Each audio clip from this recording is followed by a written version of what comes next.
was the Prophet Ibrahim's wife and Ismael's mother. Her name means, "Here is your reward." To understand Hajar's story, we must know the story of Sarah, Ibrahim a.s.'s first wife. When Ibrahim and his wife Sarah were traveling through Egypt, they heard that a Pharaoh had captured beautiful women and killed their husbands. When Ibrahim was asked about his wife Sarah, to protect Sarah, he said, "She is my sister," which wasn't a lie because she was a sister in faith. But despite that, Sarah was taken anyway into the palace of Pharaoh. So when the Pharaoh tried to approach her, Sarah made dua to Allah to protect her, and Allah did so by temporarily paralyzing Pharaoh each time he tried to get close to Sarah. Once the Pharaoh realized that Sarah could not be messed with, he sent her away out of fear and gave her gifts. One of those gifts was Hajar, who was at that time a handmaiden in the palace of Pharaoh. The three of them leave the palace and make their way out of Egypt. Now, Ibrahim and Sarah could not have children, so Sarah gifted Hajar to Ibrahim and he married her.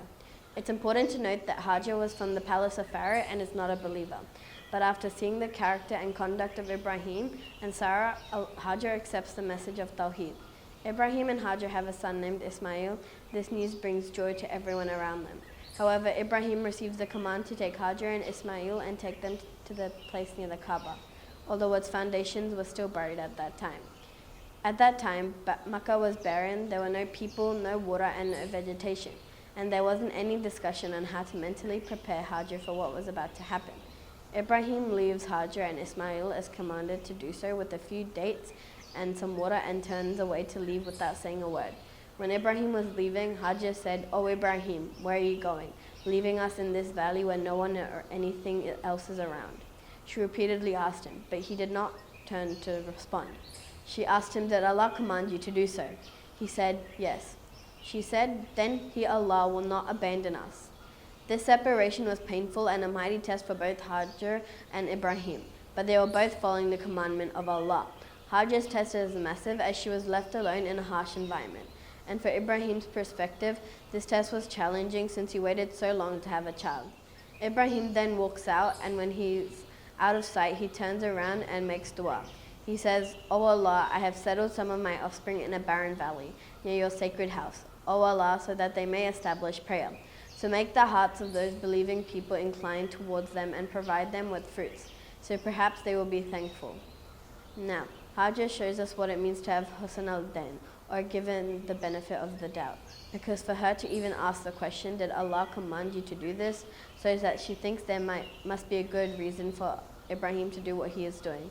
And secondly, Hajar shows great optimism in Allah when she concludes that Allah would not abandon her.